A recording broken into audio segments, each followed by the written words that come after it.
Peter Schoenthal, the Humane Attorney. We're here at Brownsville Middle School. I came here to speak to some middle school students about law and what it takes to be a lawyer. I spoke at the legal studies class, 6th to 8th graders. It was fun, it was a great time. They had a lot of really tough questions and I hope I answered them well.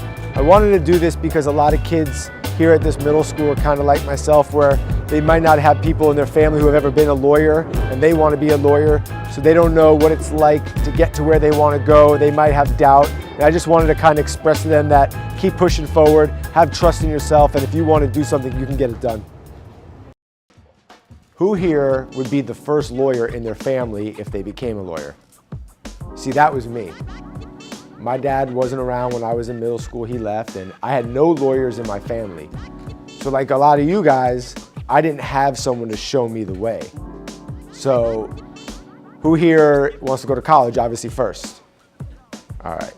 And then who here wants to go to law school next? All right. It's a long path, right? That's a lot of school. And if no one is showing you the way to go, it can be tough. It can be a long road.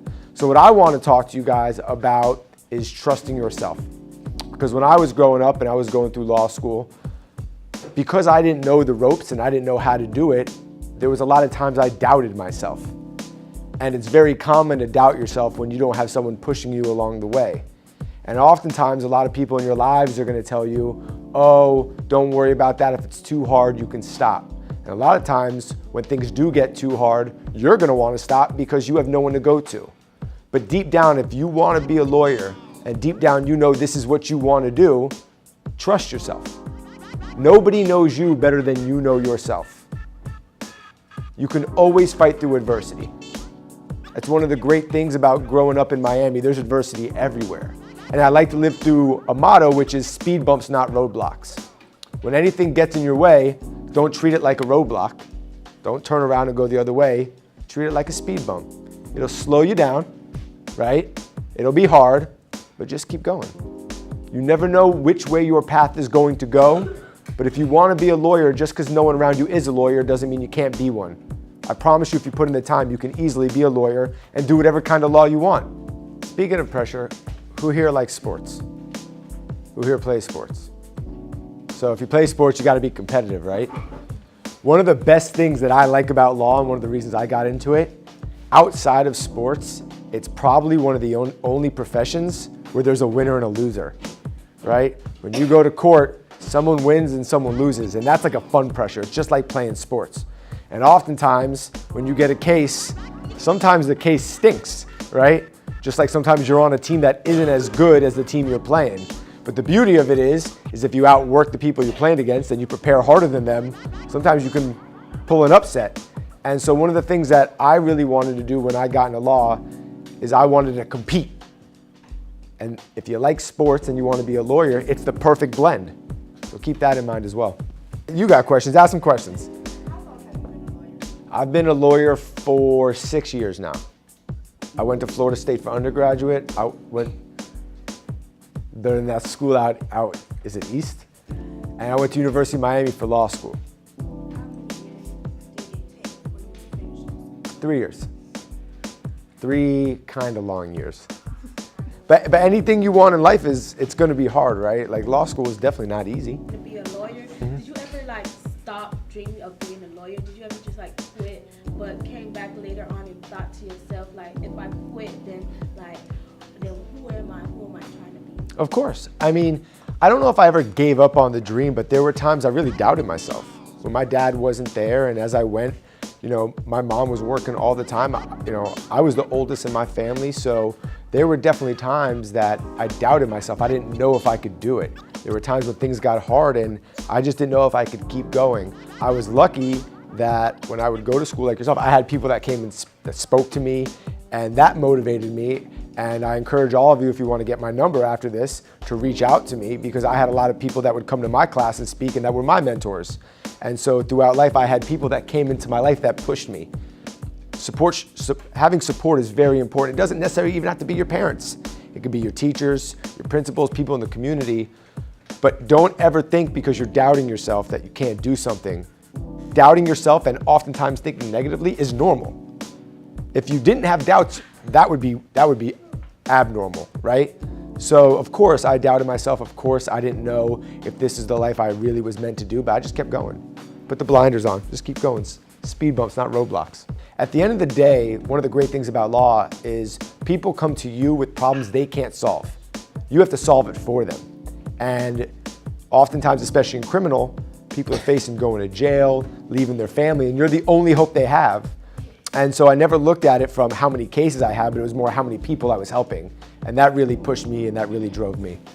When I came out of law school, one of my mentors, I wanted to be a trial lawyer. I didn't really care if it was criminal or civil.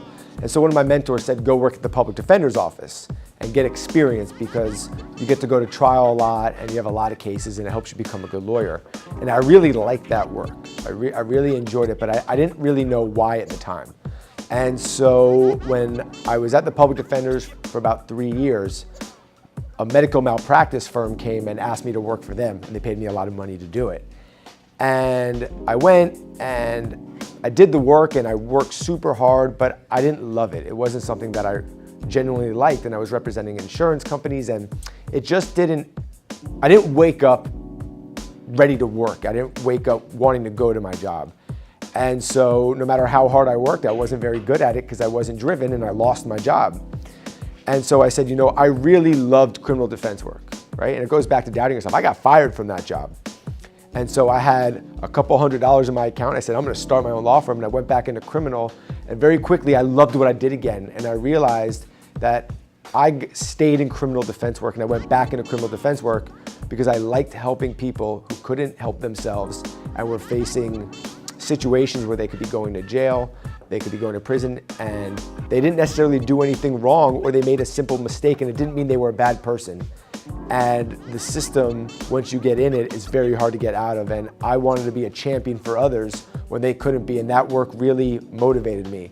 And it's important no matter what you do, even if you're not a lawyer, you have to have a passion for it. You gotta love what you do. You can't be great at what you do if you don't love it. The difference between good and great are the small things, and you're not gonna do those small extra things if you don't love what you do. So I realized very quickly I enjoyed helping people who couldn't help themselves, and that's why I got back into criminal defense work. Yeah, so I'll tell you. So after I finished law school, I studied for the bar, I passed the bar, and then at that time, I wanted to be a public defender, but I wasn't an intern there, and usually they only hire you, you're next. Usually they only hire you if you're an intern, right? So what I did was I decided that this is the job I really wanted. So I wrote a letter to the 3 bosses at the public defender's office. And I basically said, this is what I want to do. I'm going to write you a letter once a month until you meet me. And so I sent it off in the 2nd month. One of the heads, Robert Capel, he called me and said, I don't want any more letters, just come and meet me. So he offered me an internship. I interned there for about 3 months, and then eventually they gave me an interview, and I got the job. When I was a public defender, I started off in county court and domestic violence.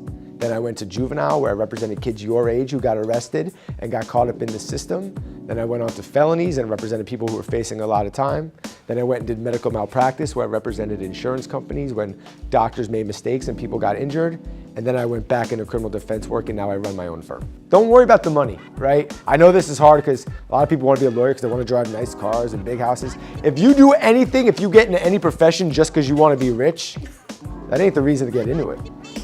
You got to get into something and you got to do what you love. And you got to follow your heart and follow your passion. Don't chase money. If you chase money, you will always chase for the rest of your life. Be a lawyer because you want to be a lawyer. You want to help people. If you do that and you work as hard as you can, you follow your heart, you'll make plenty of money. But don't worry about the money up front. What'd you learn? A lot about a lawyer, which I want to be. So it's good that he came to tell me about stuff that I didn't know when it's time for me to go to school to be a lawyer. Are you inspired to be a lawyer? Yeah, I was inspired to be a pediatrician. He just like pursued me to go in the direction of being a lawyer, because it's like, I don't know, he just put up energy to be a lawyer. I think I'm gonna be a lawyer now. I'm right in the middle. Yeah.